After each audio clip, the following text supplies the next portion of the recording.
Assalamualaikum warahmatullahi wabarakatuh. Selamat kembali lagi bersama saya Rahmi Azahra. Teman-teman, hari ini akan mempelajari tentang kimia pangan dan energi.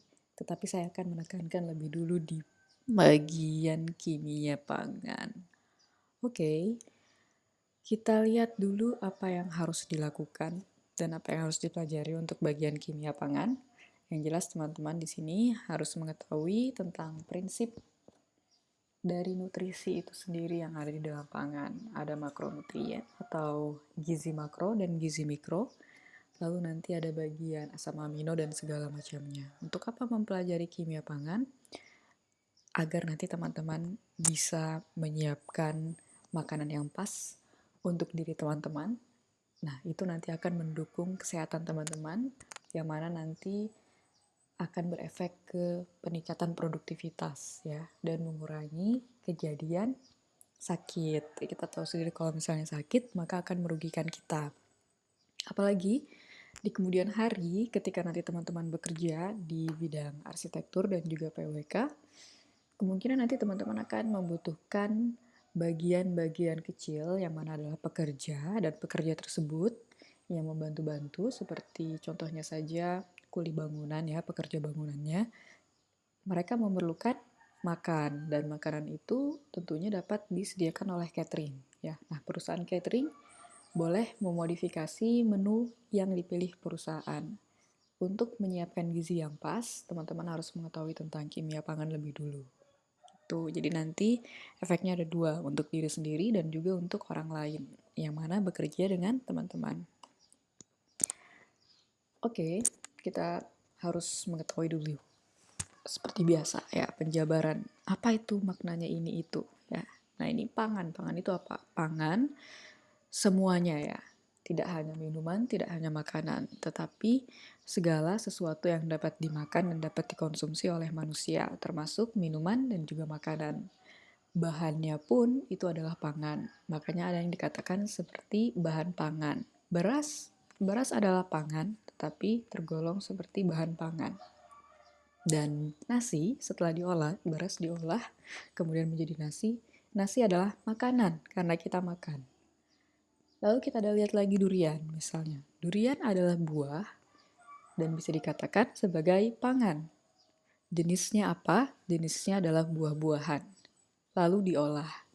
Bisa menjadi dua hal. Durian dapat menjadi dodol atau biasa kita dikatakan apa itu? Yang di Pontianak, dodol durian ya istilahnya. Lalu nanti bisa diolah sebagai minuman, seperti contohnya jus durian atau milkshake. Nah, itu berarti jenis pangannya adalah minuman. Nah, tetapi termasuk pangan. Kedua hal tersebut atau contoh-contoh tadi fungsinya adalah untuk membuat kita agar tetap hidup ya. Membantu metabolisme kita, memenuhi nutrisi yang ada pada dalam tubuh kita ya, yang dibutuhkan oleh tubuh kita, sehingga nanti ke depan hari dan saat ini juga saat kita mengkonsumsi ada energi yang dihasilkan dari pangan yang kita konsumsi. Tuh, nah, seperti yang diketahui, saat ini kita semua menghadapi permasalahan kesehatan yang berkaitan dengan pangan, yaitu adalah kelebihan berat badan atau obesitas. Lalu juga ada yang dikatakan seperti diabetes atau kadar gula yang meningkat di dalam darah, dan malnourishment atau kekurangan gizi. Kekurangan gizi itu bisa dikatakan seperti tinggi badannya tidak sesuai, berat badannya tidak sesuai, dan apalagi coba? Tinggi badan, lalu apalagi? Ada bentuk-bentuk bagian tubuh yang pertumbuhannya tidak seperti atau tidak sebagaimana mestinya. Ya misalnya rambut nih. Oh, ternyata rambutnya butuh nutrisi. Dilihat dari kusam segala macam. Rambut itu didukung dengan pangan juga ya. Ada vitamin yang dapat membuat rambut kita tumbuh dengan indah dan dengan baik ya. Dengan baik di sini misalnya seperti contohnya orang Indonesia lebih ke warna hitam untuk rambut.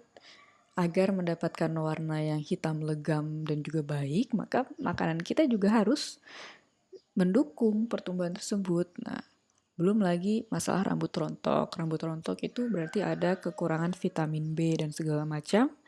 Nah, makanya kita harus menyediakan makanan yang dapat memasok vitamin tersebut ya. Itu yang dikatakan malnourishment, berarti kekurangan gizi. Ya, kurang gizi itu bisa diobati dengan adanya tinggi yang kurang, lalu nanti ada juga berat yang berkurang ya. Tidak sesuai dengan umur ya tentunya. Nah, kemudian nanti ada perubahan fisik yang dapat terlihat dari kurang gizi. Ya, contohnya saja mungkin dari rambut, mata ya. Mata misalnya kurang vitamin A dan segala macam, maka akan terlihat warna seperti kuning-kuning atau kita tidak pernah tahu ya. Misalnya saja rabun ya, jangan sampai terjadi. Atau mungkin ada juga yang seharusnya memiliki tinggi 150 pada umur 17 tahun tetapi malah lebih pendek. Nah, itu sudah merupakan tanda-tanda kurang gizi ya. Jadi, tinggi itu bukan merupakan genetik, tapi tinggi badan itu bisa dipacu dengan gizi yang seimbang saat dari kecil tapi ya, dari umur balita hingga nanti dewasa. Tubuh. Kenapa kok pangan sangat diperlukan oleh tubuh? Memangnya tubuh itu apa? Kenapa tubuh membutuhkan itu? Nah, karena tubuh di sini, tubuh manusia memerlukan bahan kimia ya. Dalam tubuh kita tuh terkumpul bahan kimia. Dan 2/3-nya itu air. Ada darah juga dan cairan tubuh. Ingat, cairan tubuh dan darah selalu mengandung gula dan garam yang terlarut. Ada tulang dan gigi ya.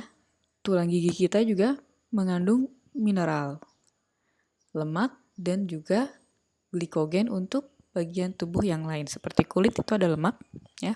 Nah, di sini teman-teman makanya harus menyuplai makanan yang mendukung isi dari tubuh kita sehingga nanti bagian tubuh kita dapat berinteraksi dengan baik ya. Ya iya jelas kalau misalnya kita tidak cukup makannya, maka kita akan susah untuk berkonsentrasi dan metabolismenya akan terhambat sehingga nanti semakin hari ke hari ya, kalau tidak cukup hasil dari metabolisme tersebut, energi kita pun akan tidak cukup dan menyebabkan kita mudah sakit ya, imun kita jadi turun lalu sakit. Nah, jadi untuk apa saja makanan itu atau pangan itu? Yang jelas untuk pertumbuhan, memberikan kita energi dan pembaruan jaringan di dalam tubuh. Jaringan apa saja? Jaringan kulit itu termasuk ya, regenerasi kulit. Atau di wajah ya, ada jaringan di wajah kita agar nanti kita lebih muda, atau ada minyak di wajah kita itu membuat kita lebih awet muda ya. Jadi jangan khawatir. Tapi kalau berlebihan ya tidak baik juga. Makanya kita harus mengkonsumsi pangan yang cukup nilainya. Kita lihat ada apa saja. Tadi saya sudah membahas secara singkat tentang bagian dari gizi yang besar. Nah, gizi besar dan gizi kecil atau mikronutrien dan makronutriens. Kira-kira apa?